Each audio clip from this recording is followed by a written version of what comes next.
अस्सलाम स्टूडेंट्स, उम्मीद है कि आप सब लोग खैरियत से होंगे। इस वक्त हम फर्स्ट ईयर फिजिक्स प्लेलिस्ट को कंटिन्यू कर रहे हैं, जिसके अंदर हम यूनिट नंबर 1 को डिस्कस कर रहे हैं। यूनिट नंबर 1 के अंदर इस वक्त हमने एरर एंड अनसर्टेनिटीज तक के लेक्चर्स को कवर किया है। आज के इस लेक्चर के अंदर हम total uncertainty in final results को कैलकुलेट करेंगे कि किस तरह से हमारे पास फाइनल रिजल्ट के अंदर टोटल अनसर्टेनिटीज को कैलकुलेट किया जाता है। तो सबसे पहले हमारे पास है फॉर एडिशन एंड सब्ट्रैक्शन।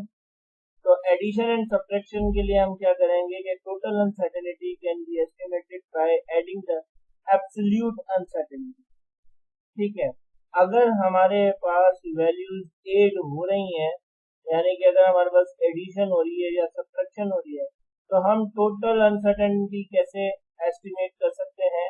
हम एब्सोल्यूट अनसर्टेनिटीज को ऐड कर दें। ठीक है, तो आप देखेंगे एडिशन और सब्ट्रैक्शन के अंदर जो टोटल अनसर्टेनिटीज होंगी, वो total uncertainty is equal to sum of absolute uncertainty आ जाए।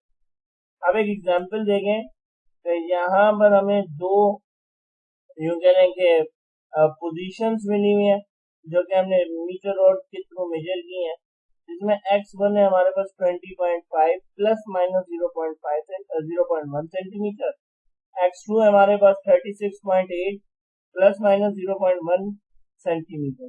हमें इनके डिफरेंस को कैलकुलेट करना है। तो हम अब क्या करेंगे कि सबसे पहले तो इन दो अनसर्टेनिटीज को नजरअंदाज कर देंगे। हम देखेंगे ही नहीं कि ये हमारे पास है या नहीं। अब डिफरेंस मालूम करने के लिए हमारे पास फार्मूला होता है कि हम ग्रेटर में से लेजर को माइनस करते हैं, यानी कि x2 में से x1 को माइनस करते हैं। तो जब मैं x2 को x1 में से माइनस करूंगा, यानी कि 36.8 माइनस 20.5 करूंगा, तो ये हमारे पास आ जाएगा 16.3। ठीक है, अब क्या होगा? अब ये तो हमें मिल गया, मेजरमेंट्स मिल गई। अनसर्टेनिटीज क्या करें? हमने पढ़ा कि जब हम सब्ट्रैक्शन या एडिशन करेंगे, तो जो एब्सोल्यूट, ये हमारे पास ये भी एब्सोल्यूट अनसर्टेनिटी है, ये भी एब्सोल्यूट अनसर्टेनिटी है, तो हम इन दोनों को क्या कर देंगे? हम इन दोनों का सम कर लेंगे, यानी कि हम इन दोनों को ऐड कर देंगे। तो जब हमने इन दोनों को ऐड करना है, तो ये हो जाएगा 16.3 प्लस माइनस 0.1 ऐड होकर 0.2 सेंटीमीटर हो जाएगा। तो इस तरीके से जब हमारे पास एडिशन या सब्ट्रैक्शन हो रही होंगी, तो अनसर्टेनिटीज को हम इस तरीके से कैलकुलेट या यूं कह लेंगे हम इस तरीके से फाइंड आउट करेंगे। अब इसके बाद अगर मल्टीप्लिकेशन या डिवीजन है, ठीक है, तो अब हम क्या करेंगे? तो total uncertainty can be estimated by adding percentage uncertainty.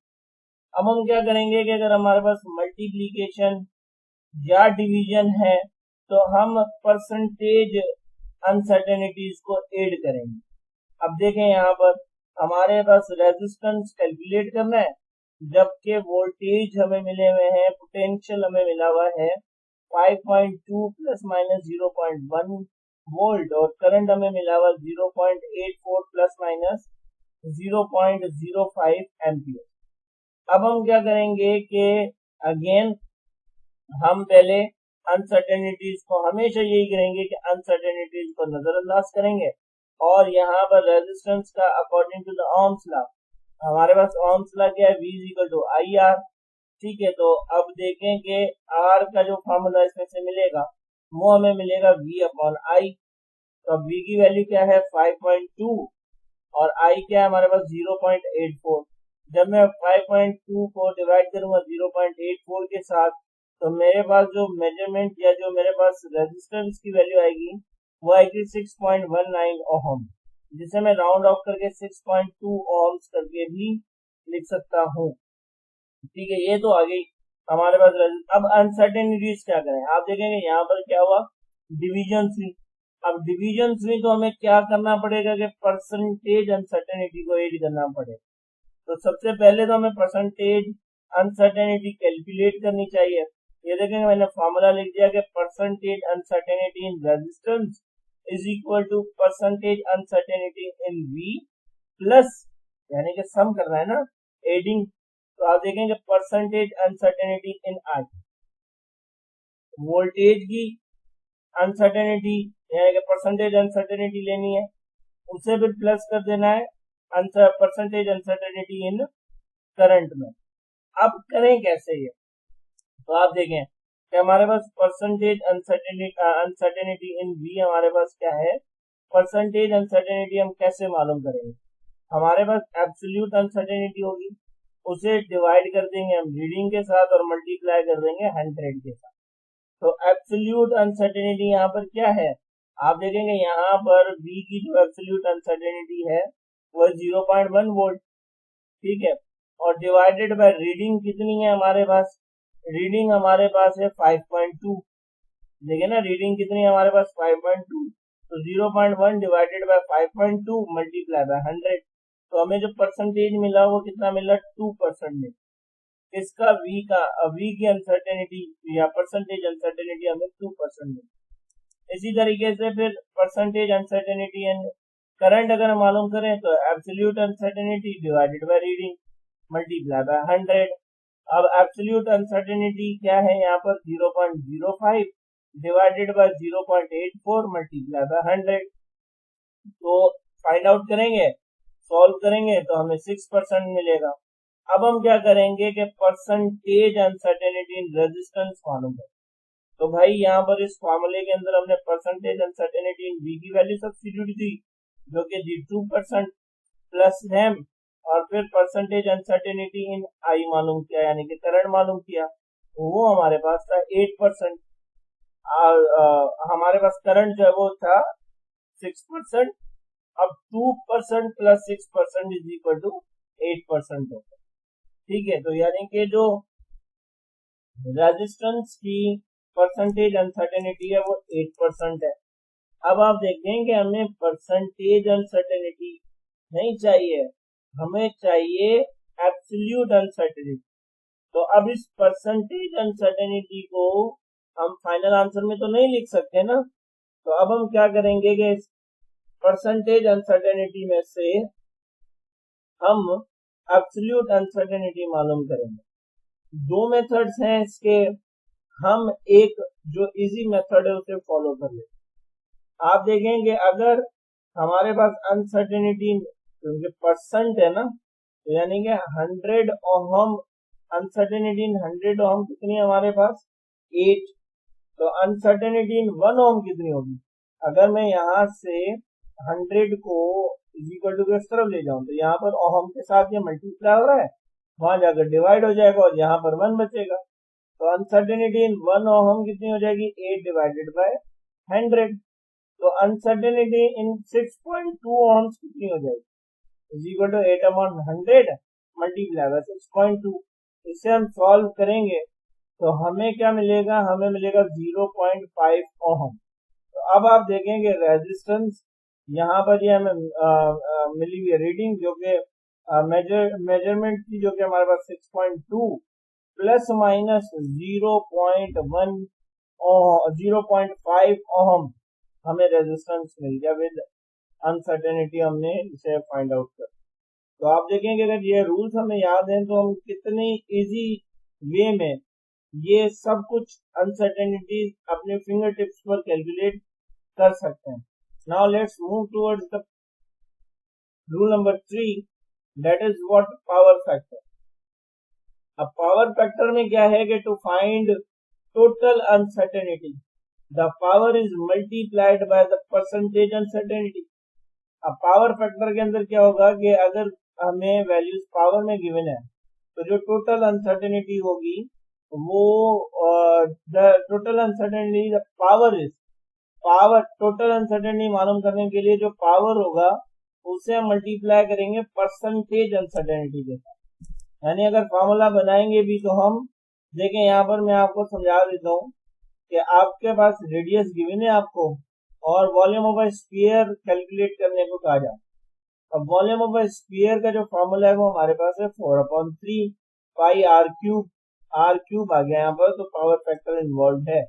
अब क्या करेंगे कि 4/3 पाई की जगह पर 3.142 और 2.25 का हमने क्यूब ले लिया। अगेन हम देखेंगे अनसर्टेनिटीज को अभी तक हमने इन्वॉल्व नहीं किया। अब क्या होगा कि जब हम इसे सॉल्व करेंगे तो हमारे पास हो जाएगा 47.689 सेंटीमीटर क्यूब। अब ये तो अगर हम इसे राउंड ऑफ करें 3 डिजिट्स तक लेकर आए तो 3 डिजिट्स तक लेके आने के बाद ये हमें मिल जाएगा 47.7 प्लस माइनस डेश, यानी कि हम अनसर्टेनिटी कैलकुलेट करते हैं। अब अनसर्टेनिटी हम कैसे कैलकुलेट करेंगे? Uncertainty in volume is equal to, power कितना है यहाँ पर आप देखें, पावर है 3। हमने पढ़ा कि पावर मल्टीप्लाई होगा परसेंटेज अनसर्टेनिटी के साथ, तो हम परसेंटेज अनसर्टेनिटी रेडियस की मालूम करेंगे और उसे 3 से मल्टीप्लाई कर देंगे। अब परसेंटेज अनसर्टेनिटी मालूम करने का क्या फॉर्मूला है कि भाई absolute uncertainty divided by reading multiply by 100। Absolute uncertainty radius में कितनी है 0.01, ठीक है, डिवाइडेड बाय रीडिंग कितनी है 2.25, मल्टीप्लाई बाय 100 कर दिया हमने इसे, तो हमें जो परसेंटेज मिला वो मिला 0.4%। अब हमें क्या करना है कि परसेंटेज अनसर्टेनिटी को पावर के साथ यानी कि 3 के साथ मल्टीप्लाई कर देना है, तो 3 मल्टीप्लाई बाय 0.4 हो जाएगा और इज इक्वल टू 1.2 परसेंटेज हो जाएगा या 1.2% हो जाएगा, ठीक है। अब हमें क्या करना है कि uncertainty in 100 centimetre cube is equal to 1.2, तो 1 सेंटीमीटर क्यूब में क्या होगा 100 यहाँ पर मल्टीप्लाई वहां जाकर डिवाइड, तो 1.2 डिवाइडेड बाय 100। इसी तरीके से अगर मुझे 47.7 सेंटीमीटर क्यूब में देखना है तो 1.2 divided by 100 multiply bye 47.7 centimetre cube हो जाएगा, जिसे अगर हम सॉल्व करेंगे तो हमारे पास आ जाएगा 0.6 सेंटीमीटर क्यूब। ठीक हो गई बात। अब यहां तक आपको बात समझ में आई। पहले एडिशन और सब्ट्रैक्शन के लिए हम अनसर्टेनिटीज को ऐड कर देंगे, मल्टीप्लिकेशन और सब्ट्रैक्शन के लिए हम परसेंटेज अनसर्टेनिटीज मालूम करेंगे, फिर उन परसेंटेज अनसर्टेनिटीज को हम एब्सोल्यूट अनसर्टेनिटीज के अंदर लेकर आएंगे। फिर पावर फैक्टर के अंदर हम क्या करेंगे कि जो परसेंटेज अनसर्टेनिटी होगी उसे पावर के साथ मल्टीप्लाई कर देंगे। अब इसके बाद हमारे पास है अनसर्टेनिटी इन एवरेज वैल्यू। अब अनसर्टेनिटी एवरेज वैल्यू के अंदर अनसर्टेनिटी कैसे मालूम करें? तो सबसे पहले आप देखें यहाँ पर 3 स्टेप्स लिखे हैं। सबसे पहले के फाइंड एवरेज वैल्यू, फिर find deviation of each value from average, और फिर find mean of all deviation and that will be the total uncertainty. अब देखिए मैं आपको समझाता हूँ। हमारे पास एक एग्जाम्पल है, उस एग्जाम्पल में हमें ये रीडिंग गिवन है 1.21, 1.22, 1.19, 1.23, 1.22, 1.23।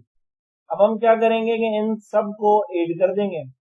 जब मैं इन सबको ऐड करूंगा तो जितने ये नंबर्स हैं उससे डिवाइड कर दूंगा। मीन हम ऐसे ही लेते हैं कि जितने ऊपर हम न्यूमरेटर्स में ऐड करते हैं उस नंबर से, अगर यहाँ पर देखें कितने 1 2 3 4 5 6 हैं तो हम 6 से डिवाइड कर दें, बाकी ऊपर जो रीडिंग्स हैं उन्हें आपस में हम प्लस कर दें, तो जो मीन निकलेगा वो मीन हमें मिलेगा 1.21, ठीक है, मिलीमीटर स्क्वायर। अब तक यहाँ तक आपको बात समझ में आ गई होगी। हमने एवरेज वैल्यू ले ली। अब हमने क्या करना है, find deviation of each value from average. अब डेविएशन हम कैसे मालूम करेंगे कि भाई अब हम डिफरेंस लेंगे कि जो मीन वैल्यू जो मतलब कि हमें रीडिंग्स मिली हुई है उनका और मीन वैल्यू का बीच में कितना डिफरेंस है। तो आप देखें कि 1.21 यहाँ पर 0 आ जाएगा। 1.22 और 1.21 के बीच में जो डिफरेंस है वो 0.01 का। फिर 1.19, फिर 1.21 के बीच में जो डिफरेंस है वो 0.02 का। फिर 1.23, फिर 1.21 बीच में जो डिफरेंस है वो 0.02 का, फिर 0.01 का, और इस तरीके से हमने ये हमने डेविएशंस ले ली। ठीक है, अब जब हमने डेविएशंस ली तो अब क्या होगा कि इस डेविएशन का भी हमने एवरेज लेना, मीन लेना। तो ये जो डेविएशंस आई उनको अगर हम ऐड करेंगे तो ऐड करने के बाद हमें जितने मर्तबा ऐड किया है उस नंबर से डिवाइड कर देंगे। तो आप देखें 1 2 3 4 5 6, तो हमने इसको 6 के साथ डिवाइड कर दिया, न्यूमरेटर में जितने भी थे उनको ऐड कर। तो ये अब डेविएशन का भी क्या निकल आया, डेविएशन का भी मीन निकल आया। तो जो टोटल अनसर्टेनिटी हमें मिली वो क्या मिली, 0.01 मीटर। ठीक है, 1.21 वैल्यू तो मिली, फिर अनसर्टेनिटी क्या मिली, प्लस माइनस 0.01 मिलीमीटर। तो एवरेज वैल्यू के अंदर अनसर्टेनिटीज के लिए आप ये 3 स्टेप्स याद रखते। अब हमारे पास है least count of stop watch will be divided by number of swings. अब हम क्या करेंगे कि जो लीस्ट काउंट है यानी कि अनसर्टेनिटीज इन टाइम हम कैसे कैलकुलेट करें। तो least count of stop watch will be divided by number of swings.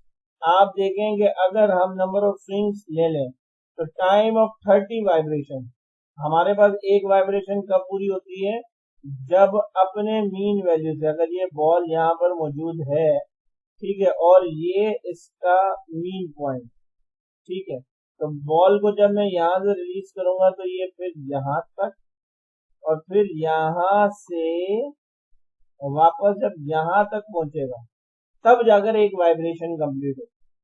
ठीक है, तो अब हम क्या करेंगे कि जो 30 वाइब्रेशंस हैं उनके लिए हमारे पास 54.6 सेकेंड। तो अगर हम टाइम पीरियड मालूम करें तो हम टाइम पीरियड कैसे मालूम कर सकते हैं कि 54.6 डिवाइडेड बाय 30, और ये हमारे पास आ जाएगा 1.82 सेकेंड। क्लियर। अब अनसर्टेनिटी हम कैसे कैलकुलेट करें, अनसर्टेनिटी कैलकुलेट हम इस तरीके से करेंगे कि जो स्टॉप वॉच का लीस्ट काउंट हो, हर स्टॉप वॉच का अलग अलग लीस्ट काउंट होता है, लेकिन हमारे पास जो भी स्टॉप वॉच होगी या इस वक्त जो स्टॉप वॉच हमने यहाँ पर यूज करके ये रेटिंग ली है, ये पंजाब के बुक का एग्जाम्पल है, तो यहाँ पर स्टॉप वॉच का जो लीस्ट काउंट है वो 0.1 दिया, तो हम 0.1 को डिवाइड कर देंगे नंबर ऑफ स्विंग्स के साथ और वो हमारे पास हो जाएगा 30। तो अब ये हो जाएगा 1.82 प्लस माइनस 0.1 डिवाइडेड बाय 30, जिसके बाद जो टाइम पीरियड हमें मिलेगा वो टाइम पीरियड क्या मिलेगा, 1.82 प्लस माइनस 0.003 सेकेंड। आप देखेंगे अगर नंबर ऑफ स्विंग्स हम बढ़ाते जाए तो यहाँ पर हमारे पास अनसर्टेनिटी डिक्रीज होती जाए।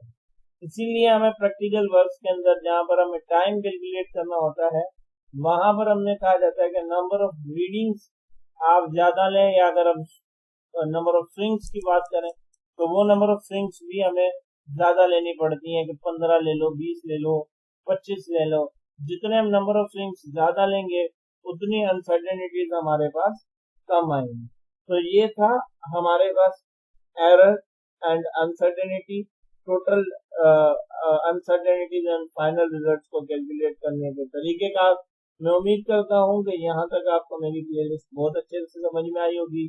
अगर कोई ऐसी बात जो आपने मुझसे पूछनी है, ऐसी सजेशन जो कि आपने मुझे देनी है, कमेंट सेक्शन में आप मुझे वो बता दें, मैं इंशाल्लाह उस पर गौर करूंगा और इसी तरीके से आपकी एप्रिसिएशन मिलती रही तो जल्द से जल्द वीडियोस अपलोड करते रहेंगे ताकि आप अच्छे तरीके से पढ़ सकें।